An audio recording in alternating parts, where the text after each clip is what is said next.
Hola, bienvenidas y bienvenidos otro día más a mi canal Cultívate con Priscila. No olviden revisar la cajita de descripción para mucha más información. Espero estén listos para aprender sobre el desarrollo y consecuencias de la Primera Guerra Mundial. Y sin más demora, empezamos. En este video hablaremos de la Guerra de Movimientos de 1914, la Guerra de Posiciones de 1915 a 1916, la crisis de 1917, el retorno de las grandes ofensivas de 1918, la Primera Guerra Mundial como guerra total y las consecuencias de la guerra. La Guerra de Movimientos de 1914. Alemania tomó la iniciativa en las operaciones bélicas con el Plan Schlieffen, buscando que en 6 semanas Francia quedara derrotada como ya había ocurrido en Sedan en 1870. Alemania buscaba evitar las fortificaciones francesas de la frontera, así que el único camino era atravesar Bélgica y las tropas dirigidas por Moltke entraron en Francia ocupando rápidamente el territorio. A 25 kilómetros de París fueron frenados y por tanto el golpe no fue decisivo. El gobierno francés huyó a Burdeos, ya que París estaba demasiado amenazada. Las tropas franco-británicas, tras repeler el ataque, se reagruparon e hicieron una primera ofensiva, la ofensiva de Marne, y obligaron a los alemanes a retirarse a la zona de Aisne. La guerra entonces se convirtió en una carrera por el mar, que tenía como objetivo la costa de Calais, la zona más estrecha del Canal de la Mancha, que complicaría las relaciones entre Francia y Reino Unido. Ninguno de los dos ejércitos se impuso. A continuación tuvo lugar la batalla de Flandes, que consistió en la solidificación de un frente occidental de 800 kilómetros desde el Canal de la Mancha a Suiza, un frente estable. En el frente oriental, los rusos se movilizaron más rápidamente de lo que planificaron los alemanes, abandonando estos el plan Schlieffen y rediseñaron los esfuerzos para enviar más tropas de las previstas en este frente. Alemania derrotó a los rusos en la batalla de Tannenberg y los lagos Masurianos en agosto-septiembre de 1914. A pesar de ser derrotados, los rusos aliviaron el frente occidental y ganaron a Galicia. Lo ocuparon y desde allí buscaron una conexión con Serbia. En este momento se siente la debilidad del Imperio Austrohúngaro. Guerra de Posiciones 1915-1916. Al empezar 1915, la guerra aún no se resuelve y es necesario cambiar la estrategia política.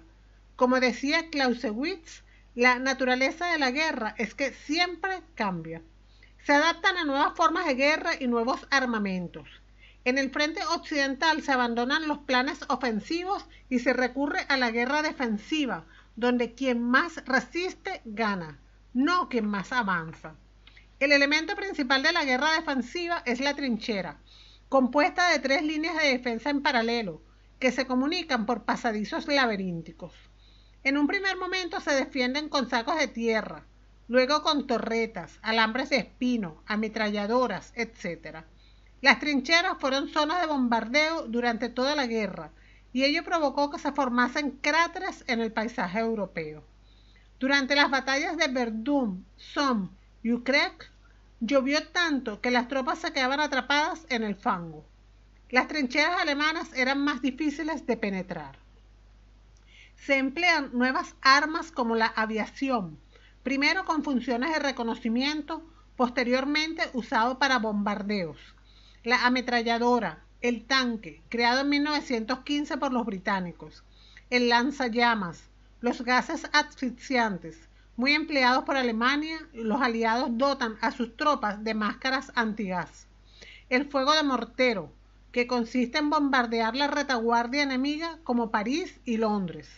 Destaca el cañón de París o del Kaiser Guillermo, que bombardeó París a una distancia aproximada de 120 kilómetros. El combate cambió la forma de la guerra, la forma de vivir la guerra. La experiencia en las trincheras era dura. Desaparece la idea de guerra heroica. Se pierde la individualidad del soldado, siendo la guerra una carnicería anónima, industrializada, haciendo cada vez más evidente su sinsentido. En el frente oriental se concentraron los mayores esfuerzos. En el verano de 1915, los alemanes avanzaron 500 kilómetros sobre el Imperio ruso, dando de baja a 2 millones de soldados del ejército zarista, contando muertos, heridos y prisioneros, mostrando la desarticulación y desorganización rusa, lo cual provocó su desprestigio, pero no se rindieron. Alemania lanza diversas ofensivas para que Francia se rinda, como las batallas de Champagne y Artois, pero no lo consiguieron. Desde 1915 hasta el fin de la guerra, Italia y Austria-Hungría se enfrentan en 8 ofensivas continuas en el Valle Río Isonzo. En el Cáucaso existen enfrentamientos entre rusos y otomanos desde el siglo XVIII. Se producen varias campañas con victorias rusas. Lo más importante en estos momentos es que el Imperio Otomano aprovecha los enfrentamientos con Rusia para deportar o ejecutar al pueblo armenio desde 1915 hasta 1923. Fue un verdadero genocidio que elimina a un cuarto de la población armenia, que tuvo como razón la sospecha de que este grupo no aceptaría participar, junto con los imperios centrales, en la guerra. Británicos y franceses quieren disminuir las fuerzas de los imperios centrales por el estrecho de Bósforo. Se prepara el desembarco de Galípoli entre marzo-agosto de 1915 por parte de Winston Churchill.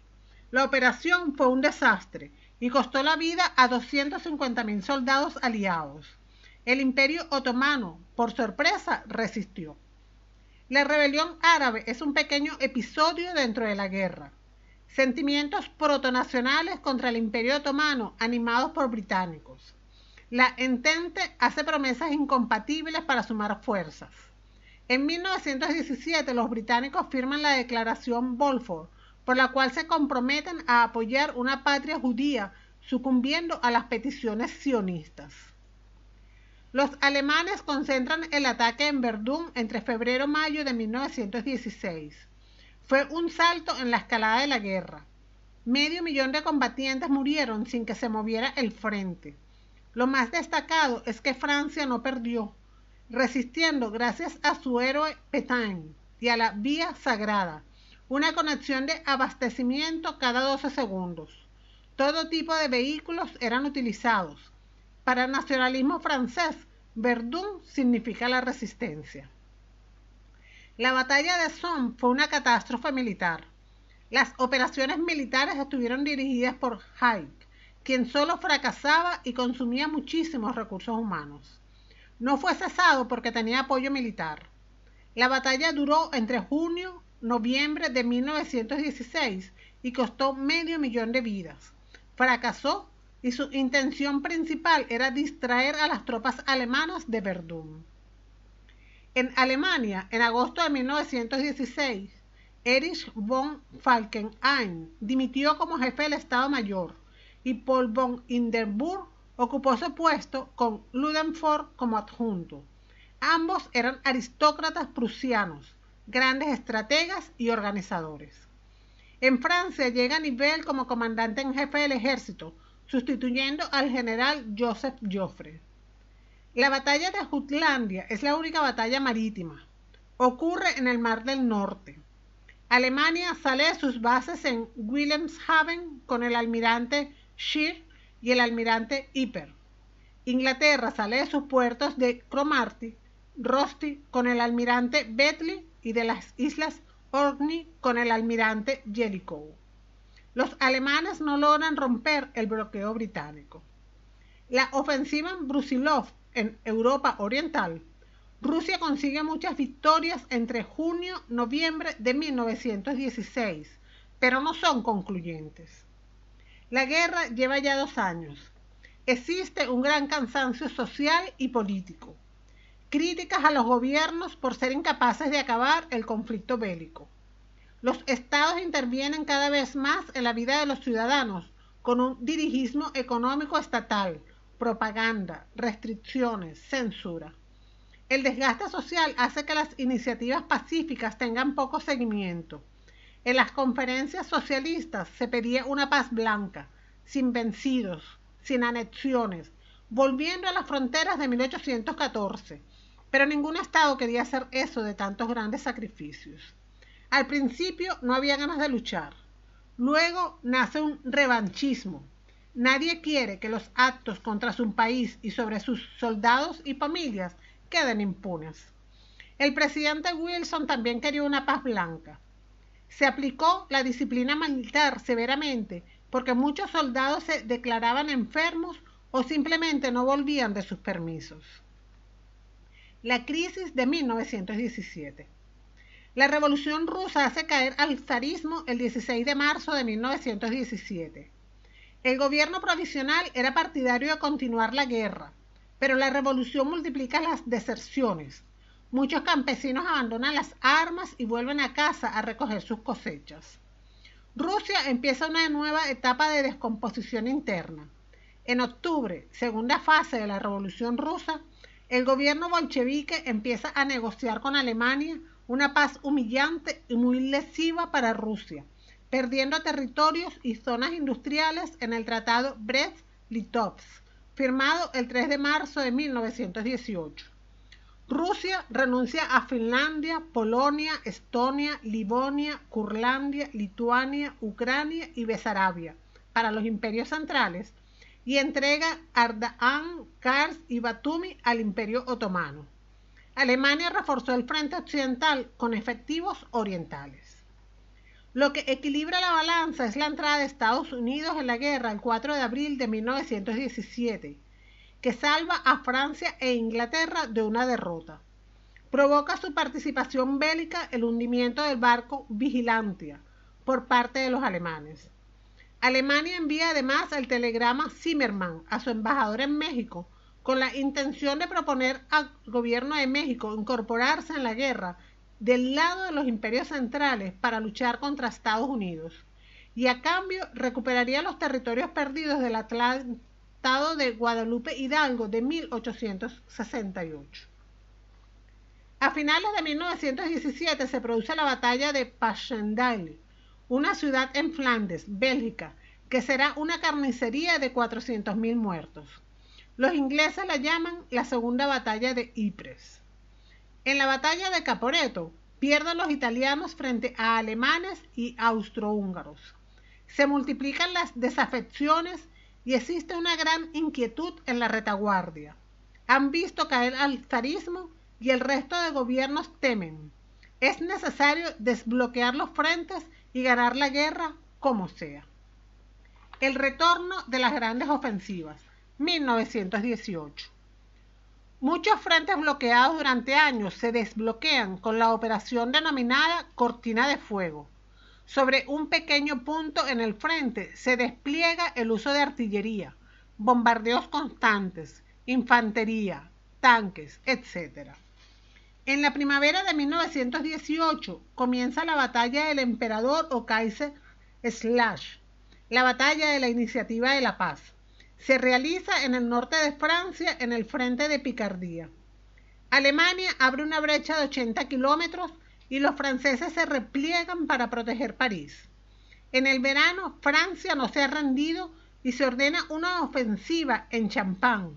En julio de 1918, Alemania frena por el apoyo dado a Estados Unidos. Alemania sabe que no puede ganar por la falta de fuerzas demográficas. Los aliados con el general Foch inician una ofensiva contra las líneas alemanas. No existe tanta resistencia y el avance es rápido. En agosto de 1918, en la batalla de Montdidier, se triunfa sobre los alemanes. En septiembre se recupera Bélgica por primera vez y se libera el norte de Francia. Los británicos avanzan en Palestina frente a los otomanos. Bulgaria capitula el 29 de septiembre. Ese día, el alto mando militar alemán comunica al Kaiser que la guerra no se puede ganar y le pide que inicien conversaciones de paz. El Imperio Otomano capitula el 30 de octubre. Austria-Hungría el 3 de noviembre. Carlos de Habsburgo firma el armisticio porque el imperio se desintegraba por rebeliones internas. Estados Unidos se niega a una paz blanca, queriendo negociar la paz con representantes elegidos por el pueblo y no con el mando militar. El 9 de noviembre de 1918 abdica el Kaiser y se exilia en Holanda. En Alemania se crea un gobierno republicano el 11 de noviembre de 1918 y se firma el armisticio en un tren ubicado en el bosque de Retodes. La Primera Guerra Mundial como guerra total. La guerra, en cuanto a su extensión geográfica, se expandió a muchos escenarios, participando todas las grandes potencias y todas sus colonias, además de otros países como Estados Unidos, China y Japón.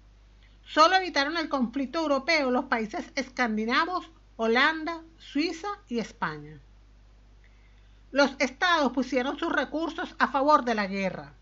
Alemania y Austria-Hungría movilizaron unos 22,5 millones de soldados, uno de cada 6 habitantes. Los aliados movilizaron unos 36 millones de combatientes. Estados Unidos aportó 1,2 millones de hombres.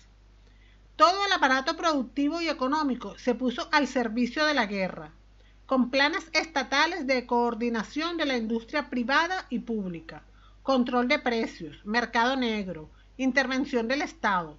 Se militarizó a los obreros. Se recurrió al trabajo forzado de los prisioneros de guerra. El papel de la mujer cambió. Se incorporaron masivamente al trabajo asalariado, diversificándose en todos los oficios. Esto explica que tras la guerra se extendió el voto femenino por su participación en el servicio militar. Alemania perdió 2 millones de personas y tuvo 5 millones de heridos y mutilados. Rusia con 1,5 millón de muertos, al igual que Francia. Gran Bretaña con 1 millón de muertos. El Imperio Austrohúngaro con otro millón de muertos. Italia, medio millón, etc. En conjunto, Europa perdió el 7% de su población. Además, se suman las pérdidas de 20 millones de personas a causa de la gripe española, que incidió en poblaciones con grandes carencias. Europa destruyó el 30% de su potencial agrícola. Inglaterra gastó un 32% de su riqueza nacional. Francia el 32%. Italia el 26%. Alemania el 22%. Estados Unidos el 9%, entre otros. La preponderancia de Europa cayó con la guerra. Perdió su participación en el comercio.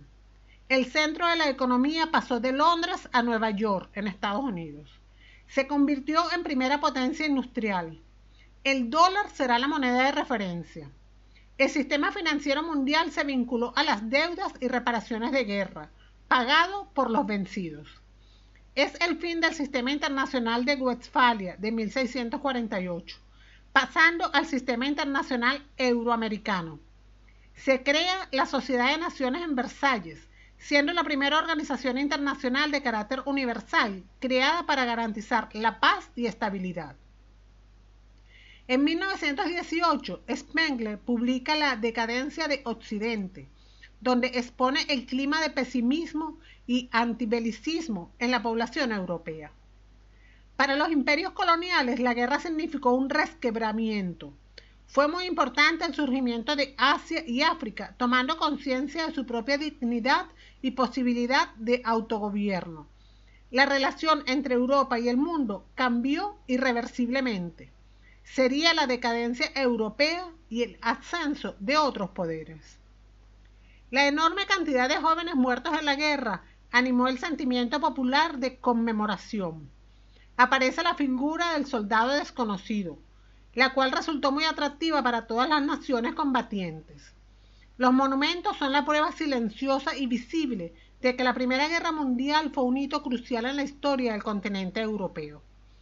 El conflicto produjo desajustes económicos, malestar social y un auge de la militancia ideológica que erosionó los fundamentos del liberalismo europeo.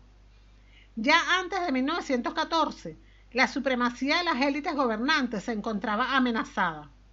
La modernización económica, la industrialización y la secularización estaban derrumbando la política existente de élites y clientes. La guerra, que iba a ser la que pusiera fin a todas las guerras, dio inicio al siglo más violento de la historia. El viejo mundo agonizaba y el nuevo estaba por nacer. Los sueños del progreso, la esperanza en el futuro desapareció en el campo de batalla. Lo más destacable de la guerra fue la enorme destrucción que produjo. El sentimiento de traición, frustración y pérdida fue algo esencial en el ascenso de Mussolini al poder. La economía europea en la inmediata posguerra estuvo marcada por una crisis de subproducción, el agotamiento de las reservas de materias primas, la falta de abonos químicos, el desgaste y destrucción del equipo mecánico, la desorganización de los transportes y la escasez de mano de obra. El coste de la guerra se estimó entre 180 a 230 mil millones de dólares, en valor de 1914. En el año siguiente, al fin de la guerra, se rellenaron 180 millones de metros cúbicos de trincheras y se limpiaron 223 millones de metros cúbicos de alambrada. El suelo estaba repleto de hierro y acero, de los cuales se derivaron nitratos que contaminaron las aguas y tierras por décadas. El conflicto produjo una profunda transformación del mapa político europeo. Alemania cedió muchos territorios. Alsacia y Lorena a Francia, las provincias prusianas de población polaca a Polonia, la región de Schleswig norte a Dinamarca, los pequeños territorios de Eupen y Malmedy a Bélgica. Rusia abandonó sus territorios polacos y los países bálticos, Estonia, Lituania y Letonia. Nacieron 9 nuevas naciones: Estonia, Letonia, Lituania, Polonia, Finlandia, Checoslovaquia, República de Austria, Hungría, Yugoslavia. Basadas en el principio de nacionalidades y el derecho de autodeterminación de los pueblos, enunciados por el presidente Wilson en sus 14 puntos. El agresivo nacionalismo de las nuevas naciones daría paso a nuevas zonas de confrontación.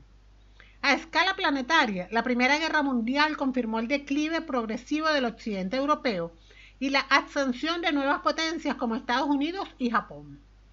Ideologías como el fascismo y nazismo retuvieron la aceptación de la regimentación, el aislamiento de los soldados de la sociedad civil, la brutalización debido a la aceptación de la violencia y la muerte, etc.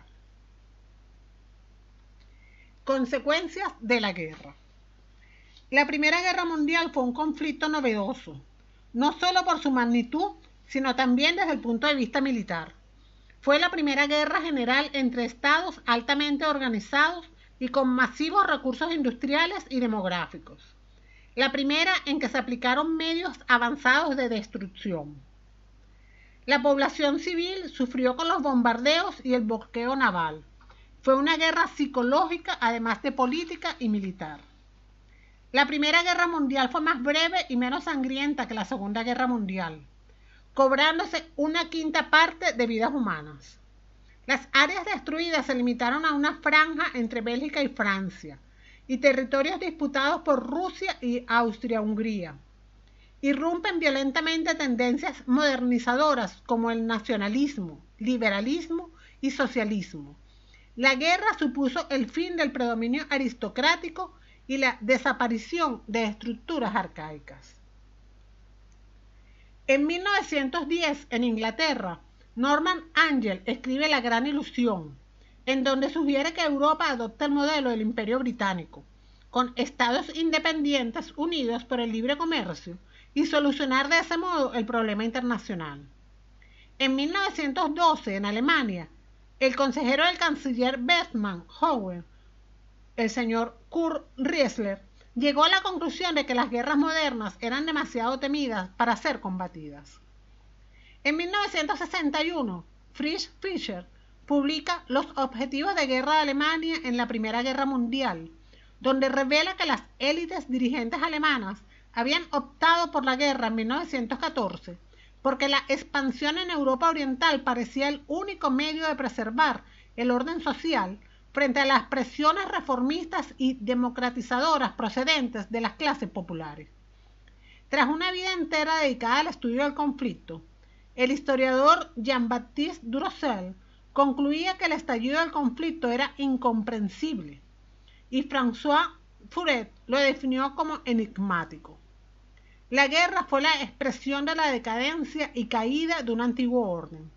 Para la mayor parte de los ciudadanos de clase media y alta de Europa, se trataba de una era dorada de ley, orden, respeto y decencia.